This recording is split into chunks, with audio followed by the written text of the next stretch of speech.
Kung hindi nyo pa natitikman itong ganitong klaseng luto ng hipon, i-recommend ko to sa inyo kasi napakasarap talaga, promise. Kailangan lang natin yung egg yolk ng ating itlog na maalat. Kailangan din natin ng kangkong and pagsamasamahin natin yan, wow, the best talaga. Tara, tignan natin ito kung paano natin lulutuin. Lagyan lang natin siya ng konting water para mag-melt siya bago natin halu-haluin. At meron tayong butter, maggigisa tayo. Pwede rin namang mantika kung anong meron kayo dyan. Pero ako gusto ko yung butter this time para malasahan natin ng konti. At kapag na-melt na yung butter, isusunod natin yung ating ginger pang paalis ng lansa ng hipon.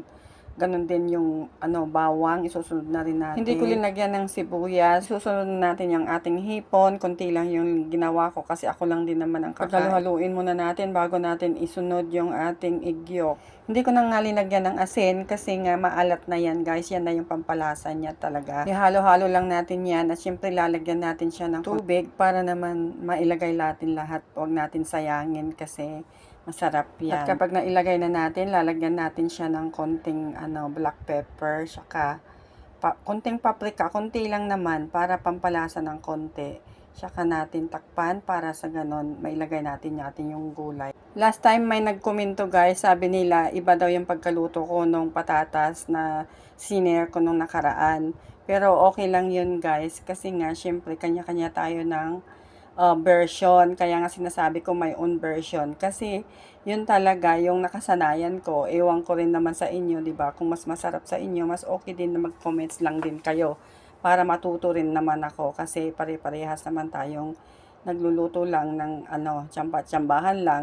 So yan, nilagay ko nga pala yung kangkong na natin para sumarap siya ng konti. Palaging may gulay. Tikman nga natin kung masarap. Yan, approve na guys. Lalagyan din natin siya ng konting pampalapot niya yung cornstarch para lumapot siya at para gumanda yung texture niya. So, ayan na guys, malapit nang maluto. Let's eat na for lunch natin. At kung nagustuhan niyo yung aking luto, please paki-follow naman po and paki-share at mag-comments lang kayo kung ano yung comments yung nakikita niyo dyan sa luto ko. Kung hindi niyo nagustuhan, okay lang din mag-comments. Kung nagustuhan niyo naman, okay lang din mag-comments. Try lang natin guys. Thank you so much. At yan na ang ating pagkain sa araw na ito. God bless us everyone.